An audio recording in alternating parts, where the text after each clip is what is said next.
This marks the second part of this manhwa. If you haven't viewed the previous parts, you can access it by clicking the I button located above, or the link is provided in description. Let's begin our recap video for today's manhwa. Let's aim for 100 likes on today's video. To show your support, consider subscribing to the channel.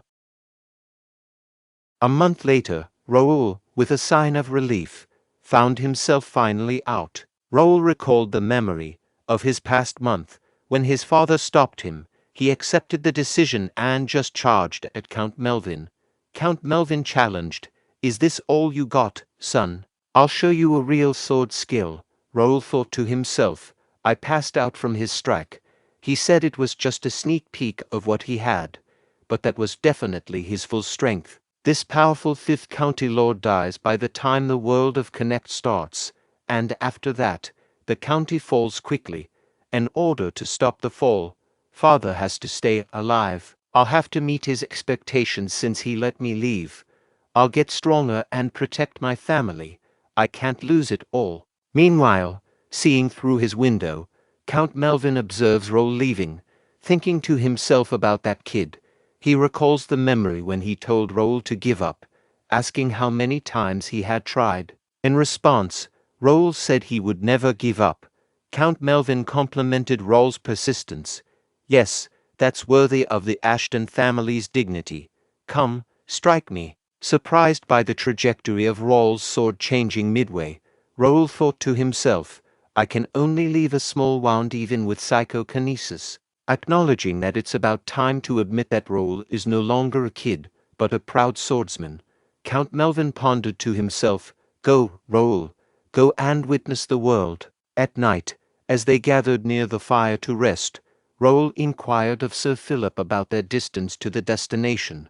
The status window displayed details about Philip, a 42-year-old high knight, affiliated with Ashton County and the Golden Bear Order, bearing the title Swordbreaker. Philip, with a level of 92 and grade S potential talent. Philip responded by saying at this speed, "We will make it in 5 days. Should we move faster?" Raul, considering the soldiers' training, replied, "No, we need to train the soldiers as well. Let's keep going at this speed." Philip acknowledged, and Raul, reflecting, noted that his family had selected a total of 50 individuals, including 3 regular knights, 6 trainee knights, 15 trainees, and 20 cavalry, all possessing grade B or higher potential talent. Recognizing the need for strength to prevent the fall of Ashton family, Raul emphasized the importance of everyone getting stronger. At that moment, Jake approached Raul and addressed him, saying, "Young master, the maintenance for the carriage is completed. We can get going whenever." Raul responded, "Okay, good work." Jake questioned the need to bring so many people to the destination for a month.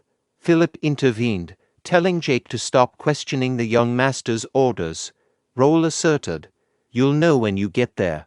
The reason I'm taking you guys there." The destination was Free City Mira, one of the first cities players visit after finishing the tutorial. This city was rich in quests, hidden items, and had mana usage limitations to prevent unreasonable beginner player massacres. Most of all, the resources are infinite, so the players went crazy about this place. God's Domain, a place full of monsters for players to grind. The God's Domain is the reason why Raul brought everyone to this city. The purpose was to expedite the soldiers leveling up in the grinding zone. A perfect plan. A window popped up, displaying updated system information. The system introduced a new feature, Connect Community, and unlocked a new category, Guild. Additionally, new quests, Staring Line of Adventure and Skill Collector, were registered. Observing this, Raul thought to himself, "Wow, a new quest." As soon as I entered Mira, I thought I wouldn't be able to use any other features until the official launch. Nice, maybe I can unlock more features if I meet the requirements. His thoughts were interrupted by Jake, saying, "Sir Raul, you can meet the mayor right now. What would you like to do?" Raul responded, "Of course, I'll meet him." The mayor of Free City Mira, Reynaldo, inquired of his butler. "Who's here?" The butler replied. "The youngest son of County Ashton, Raul Ashton. He has come to visit with 50 of his people." Reynaldo, aware of Raul being the third son known for being weak, questioned, "What is he here for?" "Fresh air. Let them in. His family makes good money off monster materials. I'll rip some money off this kid." The butler acknowledged, understood. A little later, the door opened, and Raul greeted Mayor Reynaldo. The mayor responded, "Welcome, Sir Raul. I sincerely welcome you to the Free City, Mira." Raul expressed his gratitude, and Reynaldo suggested, "Let's sit over there and talk." Privately, Raul thought, "What a weasel. What an obvious fake smile." Reynaldo then asked, "So, Sir Raul, what brought you to Mira?" Raul replied, "I heard there's an excellent place to train here." Reynaldo affirmed, "Of course there is. You came to the perfect place. Mira is the safest place to train." Raul asserted, "It can't be an ordinary place. I would like to be permitted to enter the cursed forest." With a hint of nervousness, Reynaldo inquired, "What cursed forest? It's too dangerous, especially for weaklings like—" "I meant for younger people." Raul responded, "As I expected. Then I guess I have no choice. I guess I have to throw away the 500,000 golds that I was going to give you as gratuity in the river." Reynaldo exclaimed, "500,000 golds, Sir Raul? I was joking. The cursed forest would be easy for you and your knights. I give you permission to enter the forest." Raul said, "I knew a generous mayor like you would permit us." Privately, Raul thought to himself, "Now, the only thing left to do is grind and take all the rewards. I'll be at the top of Connect soon." The city known as Mira was designed as a hub for connecting players in their virtual lives. In this closed beta phase, there are no inhabitants except for one individual, Raul Ashton. This unique circumstance has plunged the city into a crisis, given its extensive infrastructure of accommodations, large stores, guild buildings, and various facilities, all disproportionate to its current population. Land prices have plummeted as a result. Raul Ashton's true motive for being in Mira is real estate acquisition, aiming to secure affordable land that will later be developed into luxury houses for nobles, guild houses for players, and apartments for regular players. He anticipates a substantial increase in land value in the future, particularly when players join and conflicts arise, akin to the remembered past. Mira, once a city blessed by the gods, becomes an ideal refuge during times of war. Raul Ashton acknowledges that merely leasing land, as was profitable in the past, is insufficient. Given the impending war and potential risks, he is determined to be even more prepared this time. In a defiant stance against major guilds, he expresses confidence that this venture will differ from his past life, where he couldn't contend with their financial prowess. Jake inquired of Raul, "So, I just have to sign right here?" Raul, in a loud voice, responded, "Yes, everyone has signed except you. Just sign right here." Jake expressed caution, stating, "But my mom told me to be careful when signing papers." The girl confirmed, including Sir Raul, a total of 51. Creating and registering for the guild first is complete. Raul pondered to himself, "I created the first guild in a world without players. The very first and most advanced guild, first. They will get assistance from the system as members of the guild. I'm excited to see the confused look on their faces." At the Battle Association Mirror Branch office, Raul announced, "I'm next." The girl at the reception welcomed him, asking, "How may I help you?" Raul stated, "I'm here to see some skill books." "What's the highest rank you have here?" Skill books are books with different skills written in them. If one reads attentively, the skill can be acquired.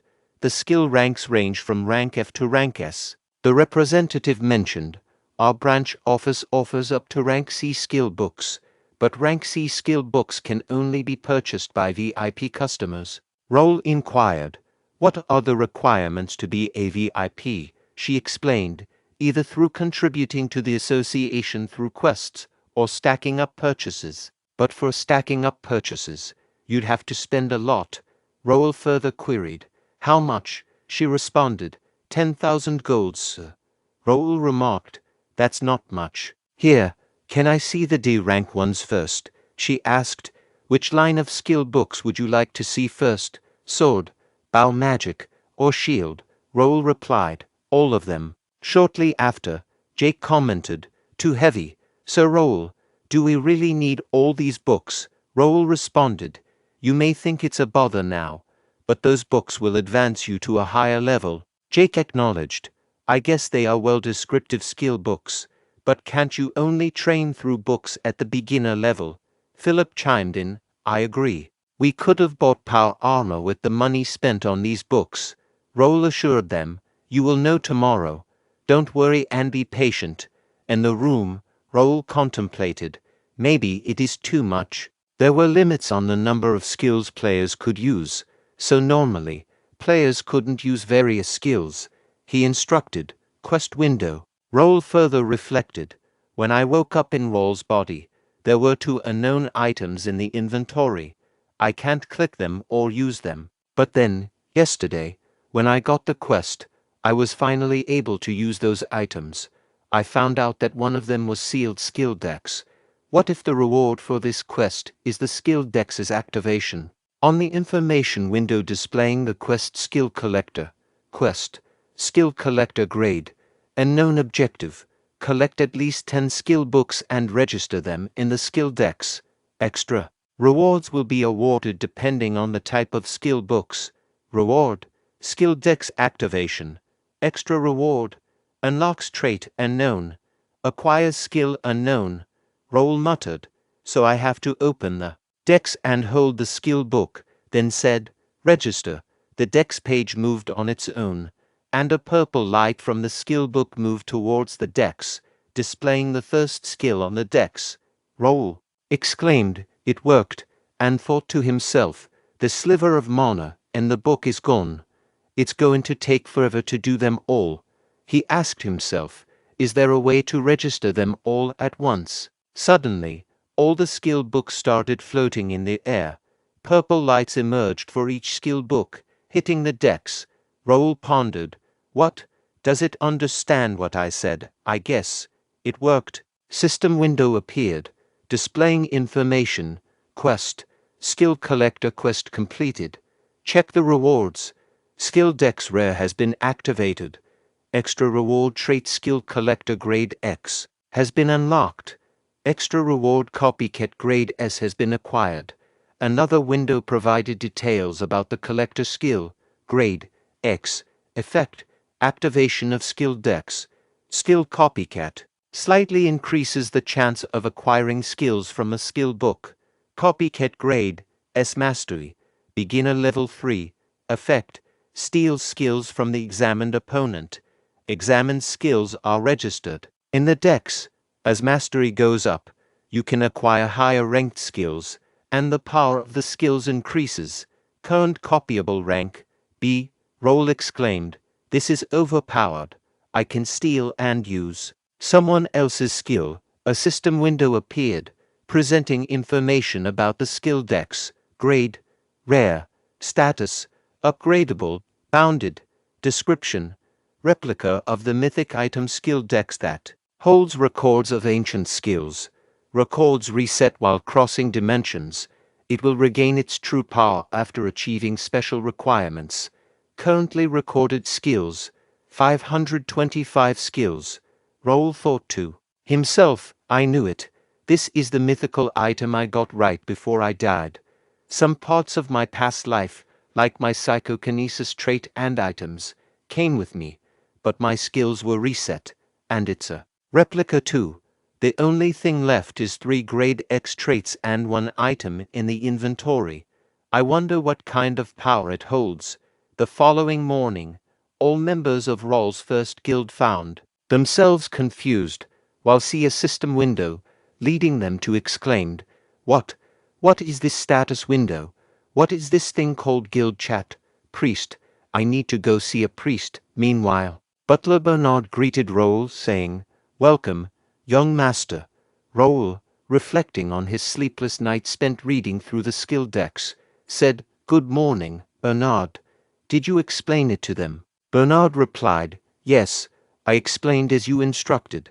Excitedly, Raul asked, "How about the skill book? Have you tried it?" Internally, Raul thought, "This man's name is Bernard, Ashton's family's servant and even stepson.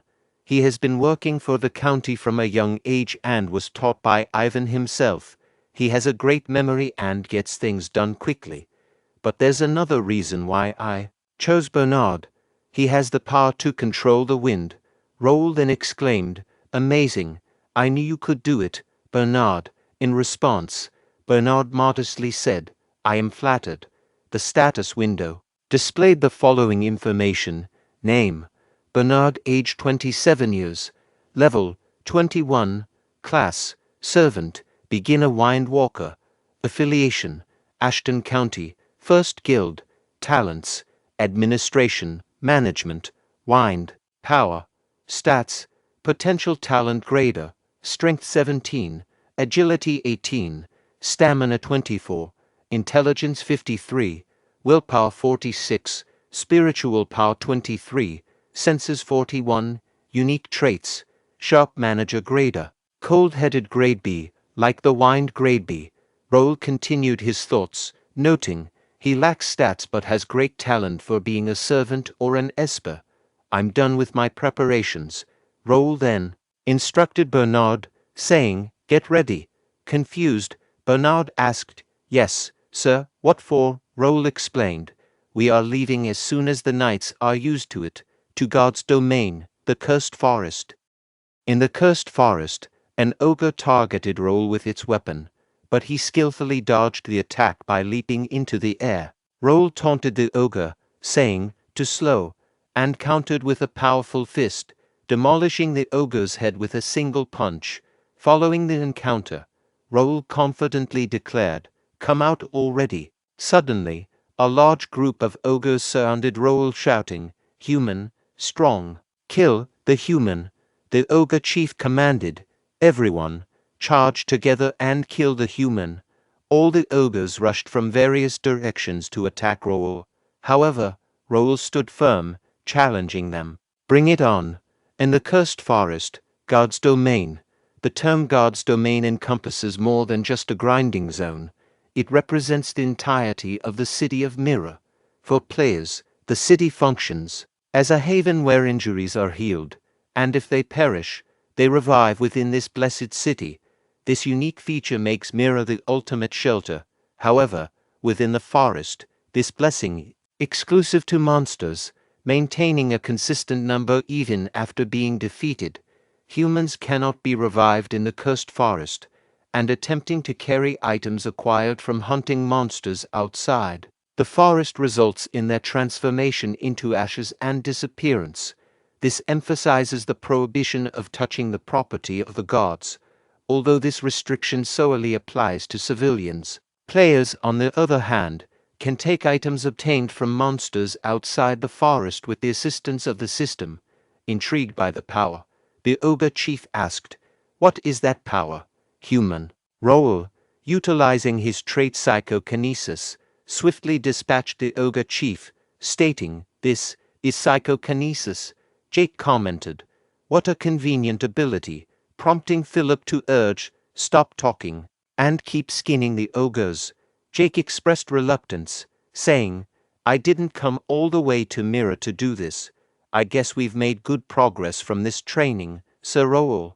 Raul laughed and graciously acknowledged, "Thank you. It was possible because of everyone's help. All of you can get stronger by studying the skill books."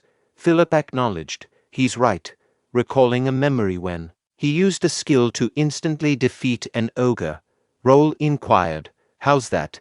"That's why I bought skill books instead of power armor." Philip expressed amazement. In the present moment, Philip thought to himself, "I learned a skill so quickly. How did the young master find out about this strange ability?" Checking the guild chat, he became shocked and exclaimed, "Young master!" In the guild chat, Raul responded, I saw too. We are going back to Mirror now. Simultaneously, in the Free City Mirror, Randall Viscounty's first son, Ramon, shouted, I should have done this earlier. It was hard holding myself back after seeing you Ashton kids walking around. Randall Viscounty's second son, Jerry, admonished Ramon, saying, You should have listened to me earlier, brother. Then we could have done this way sooner. One of the injured knights questioned their actions, asking, Why are you doing this? Randall Viscounty's third son, Cale, pondered, But didn't great-grandfather tell us to be mindful? We're all here because we made a scene. A knight warned them, You will regret this. Our young master will take his, but was abruptly silenced as Ramon used his sword to kill the knight. Ramon urgently shouted, Please tell him to hurry up. We also have some business with that young master, anyway. This is strange, they keep reviving. Jerry proposed, Let's take care of this Raul kid like this. Cale reminded them, I thought noble families weren't supposed to point swords at each other in the Free City. Ramon dismissed the concern, asking, What's the matter? We can just say we never did it. What are they going to do about it? If you think about it, this is good. We can just crush the Ashton family. Maybe great-grandfather will even compliment us. At that moment, Raymond's head burst, leaving Cale nervously exclaiming, Brother. They turned their attention backward, only to find Raul standing behind them in anger. Raul declared, How dare you? This offense towards the Ashton County. You will have to pay back with more than just your worthless deaths. Jerry exclaimed to Raul, Are you crazy? How dare you touch a son of the Randall family? Cale questioned, What are the knights doing? How did he even get here? A knight from the Randall family speculated, I think they're the Ashton family's main force. Philip reported to Raul, saying, We've surrounded the Randall knights as you ordered. Young master, we also made sure there were no civilians nearby. Raul acknowledged, Good work, everyone. Utilizing his psychokinesis trait, he lifted all 3 injured knights of Ashton and instructed Bernard, saying, Take them to the shrine. Bernard responded, Yes, sir. Then, Raul extracted his sword from his inventory, asserting, I'll clean the garbage myself. The Randall Viscounty, akin to the Ashton County, belonged to the 5 warrior families of the Reuben Kingdom. However, in contrast to the Ashton family, the Randall family lacked an extensive history. The consolidation of the 4 warrior families into the 5 warrior families occurred when the current Lord, Viscount Hudson Randall, reached the swordmaster stage. As a family with a short history, they had to devise various strategies to secure their position, consistently producing great knights, making respectable contributions, and overpowering their opponents. Their target was the Ashton County, which had lost its influence due to the absence of a swordmaster for an extended period. Agitating the Ashton family posed no risks, considering they were the least politically inclined. Numerous conflicts between the 2 families unfolded across the kingdom, with most initiated by the Randall family. The prevailing expectation was that Randall Viscounty would emerge victorious, considering their abundance of sword masters. The people of Randall were thinking the same would happen here. Jerry contemplated. What is that unusual strength? He pulled out a sword from the air. Meanwhile, Raul approached Jerry, prompting a Randall knight to attempt unsheathing his sword. Raul swiftly noticed and immediately dispatched the knight with his sword, instilling fear in the other Randall knights. Philip conveyed, Young master said he would take care of them himself. Everyone, put down your swords. Jeremy thought to himself, They are really putting away their swords. Are they insane? I mean, it's better for us. Cale shouted, You are going to fight us by yourself. This isn't training. As Cale attempted to attack Raul, he swiftly cut him in half. Jerry addressed the Randall knights, exclaiming, You bastards! What are you guys doing just standing over there? The knights turned towards Jeremy, who stepped forward, stating, I guess I have to do it. I stood there because I didn't want to bully a 15-year-old kid. But if I don't act when my comrades are going down, It's not right. A window displaying Jeremy's status information popped up. Name: Jeremy, age 37 years. Level: 65. Class: Leader of God Knights, beginner sword expert. Affiliation: Randall Viscounty, Randall Knights. Stats: Potential talent grade B, strength 66, agility 72, stamina 68, intelligence 48, willpower 63, mana 70, senses 55, unique traits, brutality grade C. Jeremy instructed his knights to get ready. Raul reflected. Randall family's main weapon, Reaper. I guess those are the elites. Meanwhile, Jeremy and 3 other knights formed a formation to attack Raul. Continuing his thoughts, Raul noted, the leader's level is 65, and the other elites are also in their 60s. My current level is 45. I can't win against them normally. 2 of the front knights addressed Raul, with one saying, "Why don't you stop now? I think you did enough." The other added, "We let you be, but no more. Don't care even if you're a young master." To their surprise, Raul rushed towards them and swiftly eliminated one knight. Employing the bear strike skill, he created an opening and successfully took down the other knight. Jeremy advanced and attacked Raul, who skillfully blocked the attack, but causing Raul to be pushed backward. Concerned, Jeremy inquired of the remaining standing knight, "Are you okay?" The knight affirmed, "Yes, I'm fine." Jeremy thought to himself, 2 of my elites went down just like that. I heard he was weak and didn't know how to wield a sword. He then pulled out a dagger, now equipped with a reaper in one hand and a dagger in the other, stating to Raul, "You're different from the rumors. I'll have to get serious now." Meanwhile, unfazed, Raul responded, "Bring it on." This concludes the second part of this manhwa. The third part will be posted tomorrow, so remember to like and subscribe to the channel for future update. See you tomorrow with a new episode.